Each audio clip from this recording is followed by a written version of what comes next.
एक दिन पहले सभी स्कूलों में आजादी दिवस मनाया जा रहा था। रोहन और उसके साथी 15 अगस्त सेलिब्रेशन के बाद छुट्टी होने पर अपने स्कूल के गेट से बाहर निकल रहे थे। तभी उन्होंने देखा उनका बेस्ट फ्रेंड मोहित बहुत उदास है। बच्चों ने अपने दोस्त से इसका कारण पूछा। क्या हुआ मोहित, तुम इतने उदास क्यों? हम देख रहे थे तुम स्कूल में भी बिल्कुल चुपचाप खड़े थे, तुम्हें हुआ क्या है? कुछ नहीं, बस ऐसे ही थोड़ा मन उदास है। अच्छा मैं घर जा रहा हूँ। मोहित उदास मन से घर चला गया, पर उसके दोस्त बहुत अच्छे थे। उन्होंने उसका पीछा किया और उसके पीछे घर पहुँच गए। उन्होंने घर के बाहर से उसकी बात सुनी। माँ, अब बापू की तबीयत कैसी है? बेटा, अभी थोड़ी देर पहले ही दवाई दी है। मोहित की माँ, मैंने दवाई ले ली है। मैं सोच रहा हूँ पता नहीं ये इतने सारे कड़ी चावल मैंने सुबह बना भी लिए और दोपहर होने वाली है, अभी तक बेचने भी नहीं जा पाया। सोच रहा हूँ बाजार चला जाऊं। आज और कल 15 अगस्त की रौनक रहेगी। 2 दिन कड़ी चावल बनाऊंगा तो बिक जाएंगे, थोड़ी कमाई हो जाएगी। नहीं तो आज ये कड़ी चावल नहीं बेचने गया तो बहुत नुकसान हो जाएगा। बापू, आपकी तबीयत ठीक नहीं है, मैं चला जाता हूँ। आप चिंता मत करो, मैं ये सारे कड़ी चावल आज भी बेच दूंगा और माँ कल आप और बना देना, मैं कल भी बेचाऊंगा। पर बेटे, तू अकेले थोड़ी जा पाएगा। तभी मोहित के दोस्त घर में आ जाते हैं। अंकल टेंशन मत लो, मोहित अकेले कड़ी चावल नहीं बेचेगा, हम भी इसके साथ आज कड़ी चावल बेचेंगे। आज हमारे दोस्त को हमारी जरूरत है, हम अपने दोस्त की मदद जरूर करेंगे। अरे रोहन, अंशुल, सूरज, दीपक, तुम सब और यहाँ मेरे घर पर? हाँ, हम तुझे उदास नहीं देख सकते क्योंकि हम जानते हैं कि हर साल 15 अगस्त पर तू हमारे साथ छुट्टी के बाद मैदान में पतंग उड़ाने जरूर आता है। पर आज तू नहीं गया और तेरे बिना हम अकेले कैसे पतंग उड़ा सकते थे, इसलिए हम तेरे पीछे पीछे घर आ गए। पर यहाँ आकर ये सब सुना तो हमारा भी मन बहुत दुखी हुआ। अब तू चिंता मत कर, तू अकेला कड़ी चावल नहीं बेचेगा, हम भी तेरे साथ कड़ी चावल बेचेंगे। क्या तुम भी मेरे साथ कड़ी चावल बेचोगे? हाँ, हम सब मिलकर आज कड़ी चावल बेचेंगे। एक काम करते हैं, अंशुल तू हम सबके घर चला जा और घर पर बोलना कि हम शाम तक आएंगे ताकि हमारी फैमिली में किसी को टेंशन ना हो। ठीक है यार, मैं अपने साथ साथ तुम सबके घर में भी मैसेज दे देता हूँ। सभी बच्चों के फैमिली मेंबर्स बहुत अच्छे थे। उन्होंने अपने बच्चों को सपोर्ट किया। वो जानते थे कि उनके बच्चे एक नेक काम कर रहे हैं, अपने दोस्त की मदद कर रहे हैं। मोहित जब अपने दोस्तों को अपने साथ देखता है तो उसमें बहुत हिम्मत आ जाती है।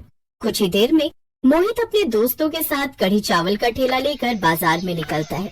आते जाते लोग जब स्कूल स्टूडेंट्स को कढ़ी चावल बेचते हुए देखते हैं तो बड़े हैरान हो जाते हैं। कुछ ग्राहक कढ़ी चावल इसलिए भी खाने लगे क्योंकि उन कढ़ी चावल को स्कूल के स्टूडेंट बेच रहे थे। क्या बात है बेटा, आज तुम सब पतंग नहीं उड़ा रहे? आज तो 15 अगस्त की रौनक है, तुम्हारी उम्र के बच्चे तो पतंग उड़ाते हैं और तुम यहाँ कढ़ी चावल बेच रहे हो।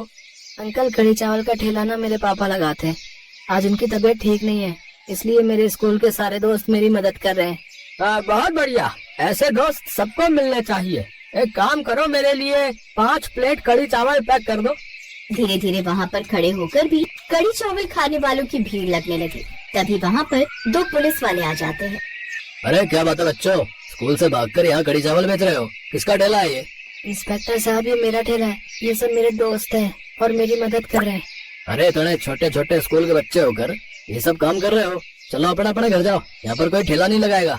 पुलिस अंकल, हमें ये ठेला लगाने दीजिए, मोहित के पापा की भीड़ लग यार, मैं अपने साथ साथ तुम सबके घर में भी मैसेज दे देता हूँ। सभी बच्चों के फैमिली मेंबर्स बहुत अच्छे थे। उन्होंने अपने बच्चों को सपोर्ट किया। वो जानते थे कि उनके बच्चे एक नेक काम कर रहे हैं, अपने दोस्त की मदद कर रहे हैं। मोहित जब अपने दोस्तों को अपने साथ देखता है तो उसमें बहुत हिम्मत आ जाती है। कुछ ही देर में मोहित अपने दोस्तों के साथ कढ़ी चावल का ठेला लेकर बाजार में निकलता है। आते जाते लोग जब स्कूल स्टूडेंट्स को कढ़ी चावल बेचते हुए देखते हैं तो बड़े हैरान हो जाते हैं। कुछ ग्राहक कढ़ी चावल इसलिए भी खाने लगे क्योंकि उन कढ़ी चावल को स्कूल के स्टूडेंट बेच रहे थे। क्या बात है बेटा, आज तुम सब पतंग नहीं उड़ा रहे? आज तो 15 अगस्त की रौनक है, तुम्हारी उम्र के बच्चे तो पतंग उड़ाते हैं और तुम यहाँ कढ़ी चावल बेच रहे हो। अंकल, कढ़ी चावल का ठेला ना मेरे पापा लगाते हैं। आज उनकी तबीयत ठीक नहीं है, इसलिए मेरे स्कूल के सारे दोस्त मेरी मदद कर रहे हैं। बहुत बढ़िया, ऐसे दोस्त सबको मिलने चाहिए। एक काम करो, मेरे लिए 5 प्लेट कढ़ी चावल पैक कर दो। धीरे धीरे वहाँ पर खड़े होकर भी कढ़ी चावल खाने वालों की भीड़ लगने लगी। तभी वहाँ पर 2 पुलिस वाले आ जाते हैं। अरे क्या बात है बच्चों, स्कूल से भागकर यहाँ कढ़ी चावल बेच रहे हो? किसका ठेला है ये? इंस्पेक्टर साहब, ये मेरा ठेला है। ये सब मेरे दोस्त हैं और मेरी मदद कर रहे हैं। अरे थोड़े छोटे छोटे स्कूल के बच्चे होकर ये सब काम कर रहे हो।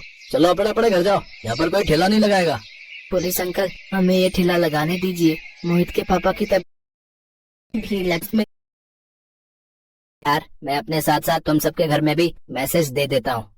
सभी बच्चों के फैमिली मेंबर्स बहुत अच्छे थे। उन्होंने अपने बच्चों को सपोर्ट किया। वो जानते थे कि उनके बच्चे एक नेक काम कर रहे हैं, अपने दोस्त की मदद कर रहे हैं। मोहित जब अपने दोस्तों को अपने साथ देखता है तो उसमें बहुत हिम्मत आ जाती है। कुछ ही देर में मोहित अपने दोस्तों के साथ कढ़ी चावल का ठेला लेकर बाजार में निकलता है। आते जाते लोग जब स्कूल स्टूडेंट्स को कढ़ी चावल बेचते हुए देखते हैं तो बड़े हैरान हो जाते हैं। कुछ ग्राहक कढ़ी चावल इसलिए भी खाने लगे क्योंकि उन कढ़ी चावल को स्कूल के स्टूडेंट बेच रहे थे। क्या बात है बेटा, आज तुम सब पतंग नहीं उड़ा रहे? आज तो 15 अगस्त की रौनक है। तुम्हारी उम्र के बच्चे तो पतंग उड़ाते हैं और तुम यहाँ कढ़ी चावल बेच रहे हो। अंकल, कढ़ी चावल का ठेला ना मेरे पापा लगाते हैं। आज उनकी तबीयत ठीक नहीं है, इसलिए मेरे स्कूल के सारे दोस्त मेरी मदद कर रहे हैं। बहुत बढ़िया, ऐसे दोस्त सबको मिलने चाहिए। एक काम करो, मेरे लिए 5 प्लेट कढ़ी चावल पैक कर दो। धीरे धीरे वहाँ पर खड़े होकर भी कढ़ी चावल खाने वालों की भीड़ लगने लगी। तभी वहाँ पर 2 पुलिस वाले आ जाते हैं। अरे क्या बात है बच्चों, स्कूल से भागकर यहाँ कढ़ी चावल बेच रहे हो? किसका ठेला है ये? इंस्पेक्टर साहब, ये मेरा ठेला है। ये सब मेरे दोस्त हैं और मेरी मदद कर रहे हैं। अरे थोड़े छोटे छोटे स्कूल के बच्चे होकर ये सब काम कर रहे हो। चलो अपने अपने घर जाओ, यहाँ पर कोई ठेला नहीं लगाएगा। पुलिस अंकल, हमें ये ठेला लगाने दीजिए। मोहित के पापा की तबीयत ठीक नहीं है। अगर हमने ये कढ़ी चावल नहीं बेचे तो उनका बहुत नुकसान हो जाएगा। बस थोड़ी देर का काम और है, फिर हम सब अपने अपने घर चले जाएंगे। नहीं, मैं कैसे यकीन कर लूं कि इनके पापा की तबीयत खराब है? पुलिस अंकल, अगर आपको यकीन नहीं होता तो आप मेरे घर चल सकते हैं। मेरे पापा घर पर बुखार में तप रहे हैं। तभी बच्चों के पेरेंट्स वहाँ आ जाते हैं। इंस्पेक्टर साहब, मैं रोहन का पिता हूँ। अंशुल मेरा बेटा है। बाकी सूरज और दीपक के पिता भी आ रहे हैं। हमारे बच्चों ने हमें मैसेज दे दिया था कि वो आज अपने दोस्त मोहित की मदद कर रहे हैं, क्योंकि मोहित के पापा कढ़ी चावल का ठेला लगाते हैं और आज उन्होंने जब सुबह कढ़ी चावल बनाकर तैयार किए तो उनकी तबीयत बहुत खराब हो गई थी।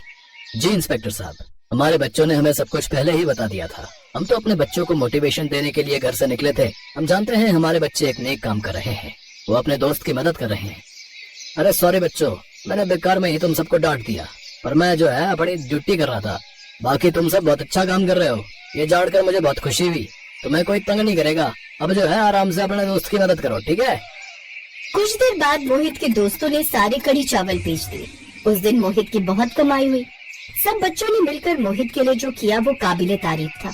अगले दिन भी 15 अगस्त पर मोहित के पापा ने जब कढ़ी चावल बनाए तो सब बच्चों ने मिलकर उनका साथ दिया और कढ़ी चावल बेचने में उनकी मदद की। मोहित और उसके सभी दोस्तों के लिए वो 15 अगस्त का दिन सचमुच एक यादगार दिन बन गया।